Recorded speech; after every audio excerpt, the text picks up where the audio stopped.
Guys आज हाम्रो घरमा माइजूहरु आउनु भएको छ। माइजू भन्दाखेरि तपाईलाई म देखाउँछु को आउनु भएको छ। यहाँ हेर्दै हुनुहुन्छ है। यहाँ माइजू माइली माइजू हजुर नमस्ते। यहाँ माइली माइजू र यहाँ आमा चिनिहाल्नु तपाईहरु र यहाँ आमाको पनि आमा आउनु भएको छ यी हजुर आमा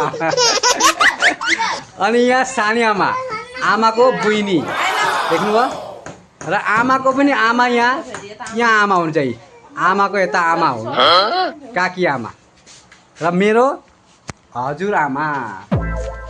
र अब भिडियो बनाउने उद्देश्य के हो भन्दाखेरि हाम्रो घरमा माइजू र आमा कहिले पनि आउनु भएको छैन भन्दाखेरि कहिले पनि आउनु भएको थिएन। कालीको बे भन्दाखेरि झन्डै आज 30 पनि पार भयो त। 30 वर्ष झन्डै पार भएछ। पार भयो 30 वर्ष आज बिताउनु भयो तपाईले यहाँ आउनु भएन। बाटो बिर्सिनु भयो क्या होइन नि बाटो बिर्सिनु भएको होइन। सानीमा त अस्ति आउनु भएको थियो। अस्ति बिचमा पनि आउनु भयो तपाईँ है। भिनाजी खस्तानी आउनु भएको थियो। यी दुईटा नानीहरु चाहिँ आएका थिएनन् है। यो मेरो दाजुको छोरो अनि यो भाइको छोरो है। नाम भन्दै केटाकेटी हो तिम्रो? तेरो नाम भन्दै बाबु? रुनोस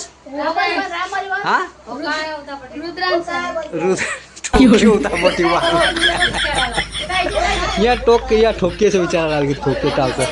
खै तेरो नाम भन्नुहोस् त?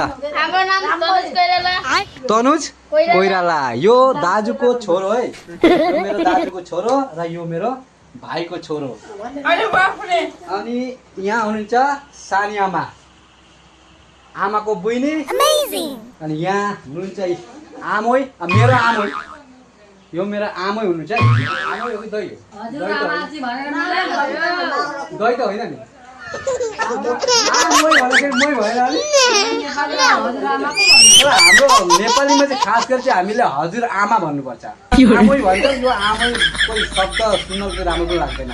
हजुर आमा शब्द कति राम्रो छ। हजुर आमा हजुर आमा।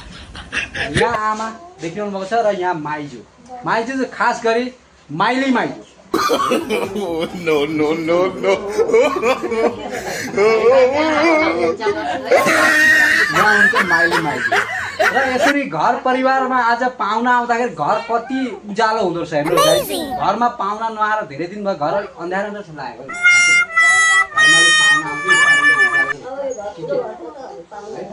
र पाहुना आउँदा घरको उज्यालो एउटा सान भिन्नै हुन्छ गाइस। यहाँ हेर्नुहोस् है सबैजना मजाले परिवार बसेर हामी फ्यानको हावा खाएर बसिरहेको छौँ।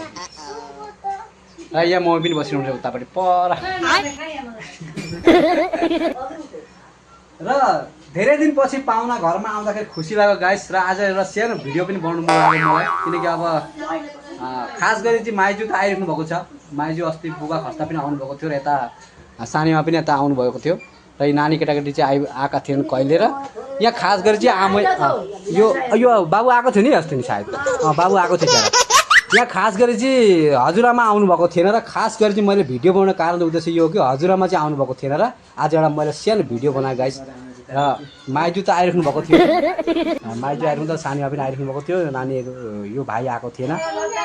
अनि उद्देश्य मेन खास के होइन र सानो एउटा ब्लग बनाएर भिडियो बनाएर गाइस। कस्तो लाग्यो तपाईँलाई भिडियो हेरेर राम्रो लागेमा लाइक कमेन्ट सेयर गरेर नबिर्सिनु होला। र आजको भिडियो मैले यतिमै समाप्त गरेँ। Tata bye by.